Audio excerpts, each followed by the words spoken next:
It's fascinating to understand what Anthony Albanese, our new Prime Minister, genuinely stands for.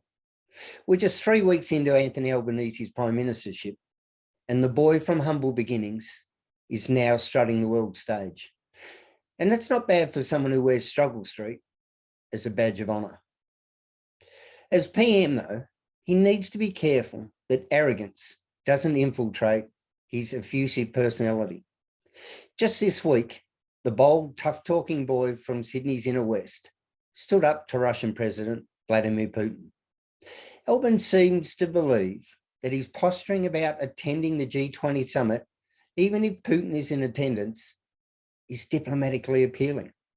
The question is, do any of the other 19 leaders of the member states of that collective who gather to discuss the world's problems and get a funny shirt as a souvenir for doing so, even care what Albanese thinks?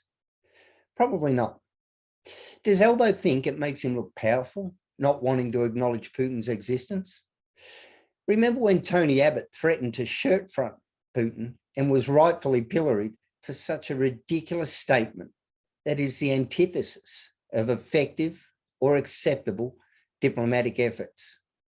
What it does do is run the risk of Albo appearing petulant and a wannabe playing well out of his league.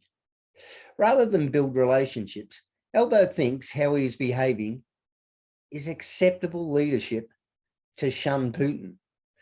Regardless of whether you like or dislike Russian President, Albo's not even in the same stratosphere as Vladimir Putin, which also makes you think what Putin must think of Albo's churlish behaviour. Not much. Albo's bold statement of representing Australia at the G20 Summit in Bali, even if Putin is in attendance, lacks diplomacy and is short-sighted. We're just 3 weeks into the role, and he's proving to be no better at furthering Australia's position globally than our former disappointing Prime Minister, Scott Morrison, was.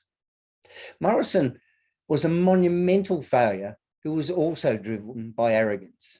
Under Morrison, Australia's international reputation took a beating for 9 years, and it seems likely to continue if Albanese chooses to behave like a new kid on the block trying to impress his mates. Here's a piece of advice, Albo. Be careful that you're not biting off more than you can chew.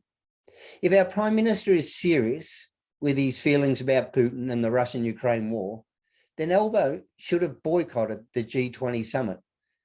Not just insult Putin from the sidelines and then still go to the G20 Summit.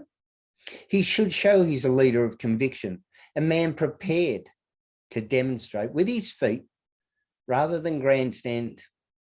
Now, in November, Albo told Indonesian President Joko Widodo that he would attend the summit. And he says he did so because of the work the G20 is critical at this time of global economic uncertainty. And it will be by working with Indonesia, Albo says, that will effectively tackle the challenges the world faces navigating the post-COVID global economic recovery. Albo says he's focused on sitting with President Widodo, not sitting with President Putin. Albo says it was important Australia maintain good relations with Indonesia, but he said there were understandable concerns about President Putin's attendance. Now, we need to ask, will the PM raise the issue of alleged atrocities committed by Indonesia in West Papua? Maybe Albo should apply the same moral imperatives to the US and the atrocities it has committed in helping the Saudis commit in Yemen. It's all very well to grandstand, Prime Minister. However, the test of authenticity about what your moral convictions aren't a one-way street.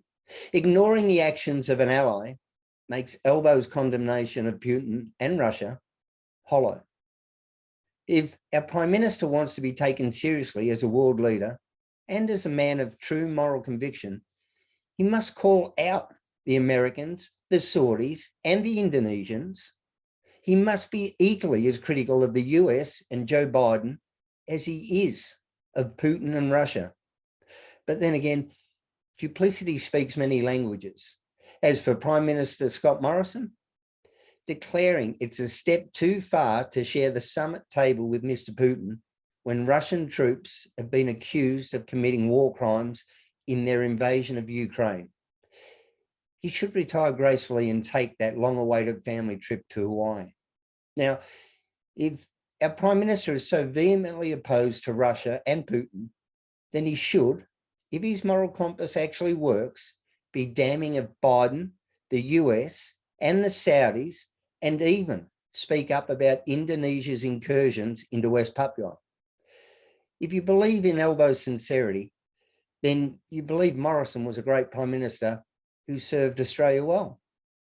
Two things can be true at once.